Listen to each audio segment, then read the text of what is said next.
దేవుని నామమునకు మహిమ కలుగును గాక. ప్రభునందు ప్రియులరా, మన ప్రభువు రక్షకుడునైన క్రీస్తు యేసు పరిశుద్ధ నామములో మీ అందరికీ శుభములు. 11వ తేదీ జూలై మాసము 2026 సంవత్సరం. రండి, ఈరోజు వాక్యము వాగ్దానం నేర్చుకుందాం. పరిశుద్ధాత్మ ధ్వని అంతర్జాతీయ పరిచయంలో కోవచ్చు. ఆత్మ ధ్వని, ఆత్మ ఘోష, ఆత్మ బంధము, ఆత్మ వేదన, ఆత్మ హత్య కదా. అంటే మనకి తెలియకుండానే అనేక మాటల్లో ఆత్మని వాడుతూ ఉంటాం. ముఖ్యంగా ఆత్మహత్య అంటే మనము శరీరాన్ని చంపుకోవటం లేదు, అది శరీరాన్ని చంపేది ఊరి వేసుకోవడం. అంటే కత్తితో పొడి చేసుకోవడం. ఎవరు కత్తితో పొడుచుకొని చేసుకోరుగా, ఊరు వేసుకుంటారు, లేకపోతే విషయం తాగుతారు శరీరాన్ని. కానీ అయితే ఊపిరి ఆపేసి చచ్చిపోవడము అంటే ఊపిరి మూసుకుని ఎవరో చచ్చిపోరు. కారణము అది గాలిని ఆఫ్ చేయడం. అంటే మరి ఆత్మహత్య ఏంటంటే పాస్టర్ గారు, ఆత్మహత్య కాదు, మనకి తెలియకుండా అనుక్షణము కూడా ఆత్మని చంపేస్తున్నాం. కనుక ఆత్మని జీవింప చేయాలి అంటే ఇప్పుడు ఇలా ఆలోచిద్దాం. ఏంటి, మనందరికీ తెలుసు, శరీరము, మనసు అంటే ప్రాణము, ఆత్మ. అంటే ప్రాణము, ఆత్మ, దేహం మూడు ఉన్నాయి. ఓకే, ఈ మూడింటిని మనం ఎలా చూడొచ్చు? ప్రాణము, ఆత్మ, దేహం. మొట్టమొదట దేహం. నాకు తెలిసింది మీకు నేర్పిస్తుంది, అనుభవంతో చూసింది. ఈ శరీరానికి స్పర్శ జ్ఞానం ఉంది. కనుక ఆ స్పర్శను బట్టి నొప్పి తెలుస్తుంది మనకి. అంటే ఈ చర్మము మాత్రమే నొప్పిని చెప్పుతుంది. ఈ చర్మము నొప్పి దేనికి చెప్తుంది? మనసుకి. రైట్, ఇది నొప్పి. రెండవది నీ హృదయం. ఈ హృదయము మాటలు వింటుంది, మనుషుల్ని కనిపెడుతుంది, చూస్తుంది. కనుక ఆ చేసే పనులను బట్టి, వినే మాటలను బట్టి హృదయము నొచ్చుకుంటూ ఉంటుంది. కనుక ఇప్పుడు ప్రాణము అని చెప్పాం కదా, దేహము అని చెప్పాం కదా, ఆత్మ అని చెప్పాం కదా. దేహం కోసము ఆల్రెడీ నేను మీకు చెప్పాను. ఇప్పుడు ఈ ప్రాణము విసిగిపోతుంది, కృంగిపోతుంది, నలిగిపోతుంది, వేదన చెందుతుంది, దుఃఖపడుతుంది, సంతోషపడుతుంది. అంటే ఈ హృదయం పట్టుకుందాం. ఇది భావోద్రేకాల కేంద్రం. ఓకే, ఇక ఆత్మ. ఇక్కడ మనకి తెలియటం లేదు కదా, అస్సలు ఏమీ గమనించుకోలేకపోతున్నాం కదా. అంటే ఈ ఆత్మ ఎక్కడుంది? లోపల. రైట్, ఇలా ఆలోచిద్దాం. మూడు విషయాలు. ఒక కొబ్బరికాయని తీసుకున్నాం. ఇది కొబ్బరి బొండాం అంటారు, బొండాం. ఓకే, ఈ బొండాంని పైన గొప్ప పీచు, చాలా గట్టిగా ఉంటుంది, పైన మాత్రమే, లోపలంతా పీచు ఉంటుంది. ఆ పైన ఉన్న పీచుని తీయడానికి మొట్టమొదట ఆ పైన ఉన్న గట్టితనాన్ని ఆ పెంకు అంటారు. మళ్ళా కొడతాం గుణపం పెట్టి, పాతకాలంలో, మరి ఇప్పుడు తెలీదు. కనుక పటామని అంటే పైన ఉన్న మనం ఏం తీస్తున్నాము? మొత్తం పీచుని, ఆ పెంకుని తీస్తున్నాం. గ్రీనరీ అయిపోయింది. తరువాత రెండవది ఏం చేస్తున్నాం? లోపల ఉన్న ఆ కొబ్బరి కాయ లేకపోతే టెంకాయ, ఆ తర్వాత దాన్ని కొంచెం ముంచుకు ఉంచుతాము. ఓకే, ఆ తర్వాత దాన్ని పగలగొడితే లోపల మనకి దొరికేది తెల్లటి పువ్వు, నీళ్లు. ఇప్పుడు ఈ తెల్లటి పువ్వు, నీళ్లు, ఇవి రెండు రక్త మాంసములు అనుకున్నాం. ఈ రక్త మాంసములు అంటే దేహం కదా. అనగా ప్రాణమునకు మూలము రక్తము. అయితే ఈ నీళ్ళే కదా పువ్వు కడుతున్నాయి. అంటే ఈ నీళ్లు ఒకవేళ అలాగే వదిలేస్తే కురిడికాయ అంటారు. నీళ్లు ఆరిపోయి లోపలే కాయ. మీకు తెలుసు కదా, కొబ్బరికాయ కోసం నేను చెప్పట్లా, ఒక సాదృశ్యం చెప్పడానికి ప్రయత్నం చేస్తున్నాను. ఒక్కటే, లైక్ చేయండి, షేర్ చేయండి. దయచేసి నీ మనస్సాక్షిని అడగండి. అయ్యగారు నేను పంపించాను, దేవుడు దీవించును గాక. రైట్. సో ఎప్పుడైతే ఈ యొక్క లోపల ఉన్న ఆ రెండు విషయాల కోసమే ఈ పైన అంతా కూడా కప్పబడి ఉంది. అంటే ఈ పైన ఉన్న పరిస్థితులను బట్టి, వాతావరణాన్ని బట్టి, సమస్త విషయాలను బట్టి పైన కలిగే ఏ ప్రభావమైనా, ఏ గాయమైనా, ఏ స్థితి అయినా కూడా ఈ లోపల కుళ్ళిపోవచ్చు, ముదిరిపోవచ్చు, ఇంకా అన్ని. కనుక ఈ లోపల ఉన్న దానికోసమే దీన్ని మనము కొంటున్నాం. రైట్. అంటే ఈ రోజున మనము నేర్చుకుంటున్న వాగ్దానము ఆత్మయే జీవింప చేయుచున్నది. ఇది వాగ్దానం. యోహాను సువార్త 6వ అధ్యాయము 63వ వచనం. యేసు క్రీస్తు ప్రభుల వారు చెప్పిన వాగ్దానం, ఆత్మయే జీవింపచేయుచున్నది, శరీరము కేవలము నిష్ప్రయోజనం. శరీరము నిష్ప్రయోజనం. నేను మీతో చెప్పి ఉన్న మాటలు ఆత్మ జీవము అయ్యున్నవి. ఇది వాక్యం. అయితే ఒక్కసారి ఇంగ్లీష్ వెర్షన్ మనము new international version John chapter 6 verses 63, the spirit gives life అంటే జీవము దేని ద్వారా కలుగుతుంది? ఆత్మ ద్వారా. ఎంత పర్ఫెక్ట్ లైఫ్ అంటే బోర్డింగ్. అందుకే ద స్పిరిట్ గివ్స్ లైఫ్ అంటే జీవము అన్న మరుక్షణము స్పిరిట్ ఆత్మ అంటే ఆత్మ జీవముతో ఉన్నాము, ప్రాణముతో ఉన్నామనడానికి అనగా ప్రాణమునకు మూలము రక్తము. సో ప్రాణానికి మూలము రక్తము, జీవానికి మూలము ఆత్మ. రైట్. కనుక the flesh counts for the nothing. The flesh counts for nothing అంటే ఇవి దేన్ని? The flesh. ఫ్లెష్ అంటే ఏంటి? నరులు. వారు కేవలము మాంసము రక్తము అయి ఉన్నారు అని దేవుడు పదే పదే పరిశుద్ధ గ్రంథంలో తెలియపరుచుతున్నాడు. కానీ దేవుడు ఇక్కడ యేసు ప్రభు వారు అంటున్న మాట ఏంటంటే, the words I have spoken to you. దేవుడు చెప్పిన మాటలు మనతో they are full of the spirit and life అంటే అవి ఆత్మ మరియు జీవం. అంటే ఒకే ఒక్క మాటలో full of spirit and life అంటే దేవుని మాట మాత్రమే కార్యము చేస్తుంది. దేవుని మాట సృష్టిని చేస్తుంది. దేవుని మాట సమస్తము జరిగిస్తుంది. ఆయన మాట సెలవిస్తే చాలు మన సమస్త స్థితిగతులు మారుతాయి. ఇవి మనందరికీ తెలిసిన సర్వసత్యం. కానీ ఎందుచేత మనము మనుషుల మాటల్ని లక్ష్య పెడుతున్నాము? మనుషులు మన కోసం ఏమనుకుంటున్నారో లక్ష్య పెడుతున్నాము. పరిస్థితులని మనము వివేచిస్తున్నాము, అర్థం చేసుకోవడానికి ప్రయత్నిస్తున్నాం. ఇక్కడ ఏ సందర్భంలో యేసుక్రీస్తు ప్రభుల వారు అడగడానికి చెప్పవలసిన బాధ్యత వచ్చింది అని అంటే, యేసు ప్రభు వారు ఒక మంచి మాట అక్కడ చెప్పబడింది అనమాట. ఏమన్నారంటే, జీవము గల తండ్రి నన్ను పంపించి ఉన్నాను. కానీ ఎందుకని చెప్తున్నాడు ఈ మాట? 53వ వచనంలో ఉంది, మీరు మనుష్య కుమారుని శరీరము తిని ఆయన రక్తము త్రాగితేనే కానీ మీలో మీరు జీవము కలవారు కారు. కనుక ఈ రోజున ప్రభు వల్ల మనం అందరం తీసుకుంటున్నాం. తెలియని చాలా మంది నన్ను అడిగిన ప్రశ్న ఇదేంటి, మీరు ఆయన మాంసం తింటున్నావు, ఆయన శరీరాన్ని తింటున్నావు, ఆయన రక్తం తాగుతున్నాం, మీరు నరమాంస భక్షకులా? ఇలా. కనుక అక్కడ యేసు ప్రభువాలు శరీరంలో ఉన్నారు. వారు ఎలా అంగీకరిస్తారన్నమాట? కనుక యేసు ప్రభు వారు ఇంకా ఏం చెప్తున్నారు? కేవలం యోహాను సువార్తలో మాత్రమే ఈ భావము రాయబడి ఉంది. మత్తయి సువార్త 5, 6, 7లో కొండ మీద ప్రసంగము ఉంటే, యోహాను సువార్త 6వ అధ్యాయం అంతా కూడా, 7వ అధ్యాయం అంతా కూడా యేసు ప్రభుల వారి గొప్ప కార్యాలు, గొప్ప ఆ యొక్క సంభాషణ, లేకపోతే ఆయన చెప్పిన ద స్టేట్మెంట్స్ రాయబడి ఉన్నాయి. నా శరీరము తిని నా రక్తము త్రాగువాడే నిత్య జీవము కలవాడు. 8వ అధ్యాయంలో కూడా నా యందు పాపము ఉందని మీలో ఎవడు నిరూపించగలడు అని ఉంటాయి. కనుక అంచె దినమున వాణిని అంటే యేసు క్రీస్తు ప్రభుల వారు ఏమై ఉన్నారో ఆ మాటలు చెప్తున్నారు. నా శరీరము నిజమైన ఆహారము, నా రక్తము నిజమైన పానము.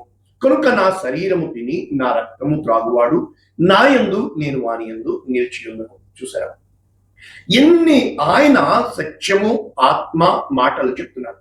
కానీ జీవము గల తండ్రి నన్ను పంపెను కనుక తండ్రి మూలముగా నా మూలముగా జీవించును. ఇది పరలోకము నుండి దిగి వచ్చిన ఆహారము, ద బ్రెడ్ ఆఫ్ లైఫ్. అంటే చాలాసార్లు ఈ మాటలు మనసుకి కాదు, నా వాక్యము నీ యొక్క హృదయానికి కాదు, నీ ఆత్మకి. ఇవి ఆత్మీయ సందేశాలు. కనుక మనం అదేంటండి ఇక్కడే మనం తడబడుతున్నాం. దేవుని నోటి మాట నీకు జీవమై ఉన్నది. దేవుని నోటి మాట నీ శరీరమునకు ఆహారమై ఉన్నది. మనిషి రొట్టె వలన కాదు గాని దేవుని నోట నుండి వచ్చి ప్రతి మాట జీవింపచేస్తుంది. కనుక పరలోకము నుండి దిగి వచ్చిన ఆహారము. కనుక మీ పితరులు మన్నా తిన్నారు కానీ వారు చనిపోయారు. ఈ మాటలకి ఇది కఠినమైన మాట, ఎవడు తిన అని అభ్యంతరపడి అనేక మంది వెళ్ళిపోయినట్లు ఇక్కడ మనము చూస్తున్నాం. కనుక ఎప్పుడైతే వారందరూ వెళ్ళిపోయారో చాలా మంది యేసు ప్రభుని వదిలిపోయారు. అప్పుడు మీరు కూడా వదిలి వెళ్ళిపోతారా అంటే పేతురు చెప్తున్నాడు, ఎవని యొద్దకు వెళుదుము? నీవే నిత్య జీవపు మాటలు గలవాడువు, నీవే దేవుని పరిశుద్ధుడవు. పేతురు చాలాసార్లు స్టేట్మెంట్ చెప్పాడు, కానీ సిలువలో పేతురు వదిలిపెట్టి వెళ్ళిపోయాడు.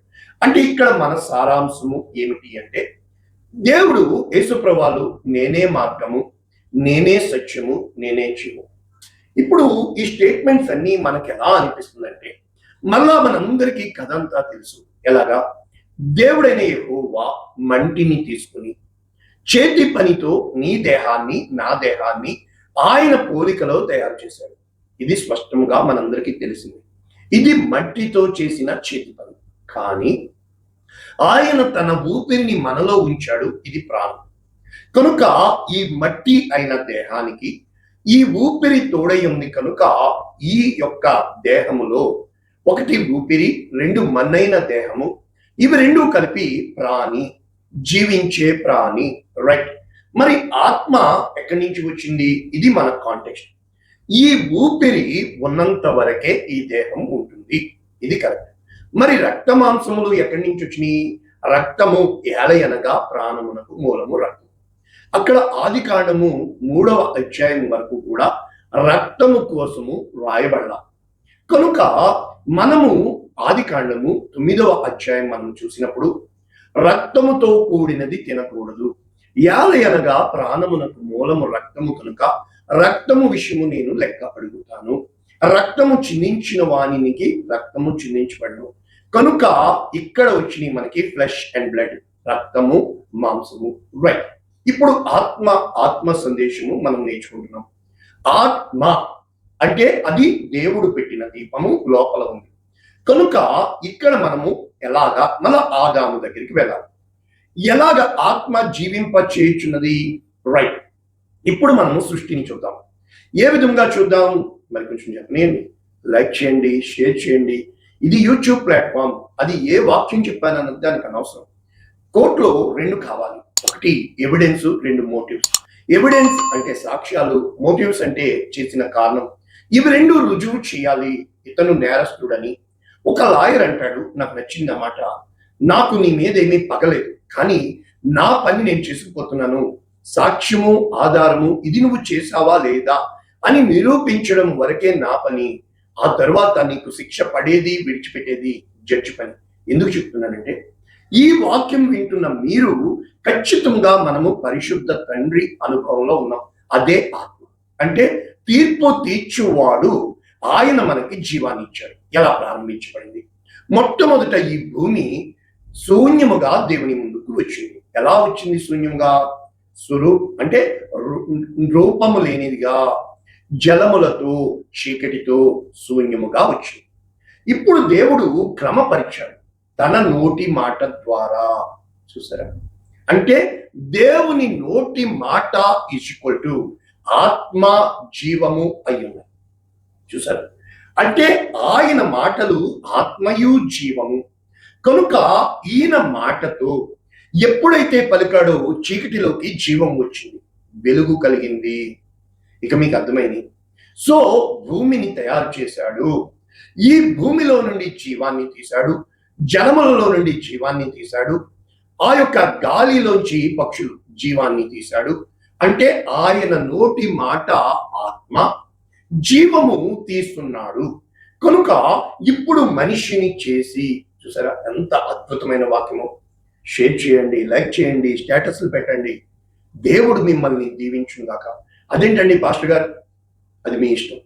సో ఇక్కడ ఏం చెప్పడానికి ప్రయత్నం చేస్తున్నానంటే, ఎప్పుడైతే సృష్టి కలిగిందో 6 దినములలో దేవుడు సమస్తము నోటి మాట ద్వారా జీవము కలిగింది, సృష్టి తయారైంది.